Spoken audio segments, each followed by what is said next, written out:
यो भिडियो हेर्नु ल। यहाँनिर चाहिँ यो केटालाई फाँसीको सजाय सुनाएको छ। अनि उसको अन्तिम इच्छा के हो भनेर सोद्धा उसले खाना खान्छु भने उसले खाना खुवाउँदैछ। अब उसको डर हेर्नु, काम्दैछ ऊ। यहाँ मान्छेले के भन्छ, यो गर्नुपर्छ, यसो गर्नुपर्छ, अनि स्वर्गमा गइन्छ, अनि हाम्रो गुरुहरू स्वर्गमा जान्छन्, नभए नर्कमा गइन्छ। नर्क र स्वर्ग दिमागमा छ कि त यो पृथ्वीमा छ?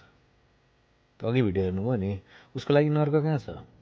अर्को ठाउँमा छ र नर्क उसले यहीँ देखिरहेछ। हेर्नु ल, श्रीमद् भगवत गीता है। अनि त्यसपछि यो पनि श्रीमद् भगवत गीता, अनि त्यसपछि महाभारत कथा यहीसँग सम्बन्धित छ। अनि परमानन्द गीता।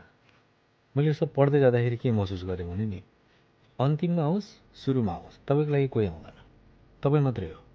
र आफूलाई स्वतन्त्रता महसुस गराउनु छ भने कुनै धर्म, कुनै जाति, कुनै पार्टी, कुनै सङ्घ संस्था कसैको पनि कुनै ड्रेसअप युनिफर्म लगाएन। पहिला यत्तिकै सामान्य भएर आफूलाई पहिला स्वतन्त्रता महसुस गराउनु जरुरी छ। काहीँ नर्कको डर, काहीँ स्वर्गको डर, काहीँ भगवानबाट प्राप्त हुने राम्रो राम्रो चिजको लोभ, यसले लाग्छ तपाईँलाई स्वतन्त्रता बनाउँछ, स्वतन्त्र फिल गराउँछ। स्वर्ग नर्क र स्वतन्त्रता हाम्रो माइन्डमा छ।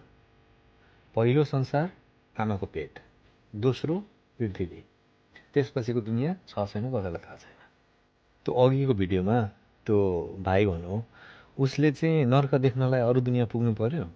नर्क के देखिरहेछ? उसले जिउँदै नर्क देखिरहेछ। त्यो जोसँग पनि हुनसक्छ, तपाईँ म जोसँग नि हुनसक्छ। यो जिन्दगीले कुनै ग्यारेन्टी दिएको छैन कोहीसँग हुँदैन भनेर। त्यही भएर टेन्सन छ, टेन्सन लिन सक्ने औकात रहेछ, खुसी हुने। प्रब्लम छ, ओहो म त प्रब्लम लिने खालको रहेछु, मेरो औकात रहेछ, खुसी हुने। कसैले छोडेर गयो, ओहो छोडेर गयो, खुसी हुने। हरेक चिजमा खुसी हुने, प्र्याक्टिस गर्ने। हात खुट्टा भाँचेको छैन, अपाङ्ग भएको छैन, सब चिज ठिकै छ, अलिअलि समस्याहरू आएको छ, खुसी हुने। Celebration any time. एउटा बिरामीलाई लाग्छ नि, जब ऊ हस्पिटलमा जान्छ अनि उसले सोध्छ नि, यहाँबाट निस्किँ मात्रै न यो गर्थेँ, यहाँबाट निस्किँ मात्रै न यो गर्थेँ, म ठिक हुँ मात्रै न यो गर्थेँ। हो, बाँच्ने त्यही भाव राख्नु पऱ्यो नि। त्यति ठुलो समस्या आइसकेको छैन हाम्रो लाइफमा, नआओस् भने। मानव जातिले बनाएको ईश्वर भगवान, आकार दिएको भगवान, त्यसबाट केही चिजको प्राप्तिको लोभ पनि नराख्नु। ईश्वर निराकार छन्, त्यसको व्याख्या कसैले गर्न सक्दैन। खुसी हुन प्र्याक्टिस गर्नु, त्यति हो।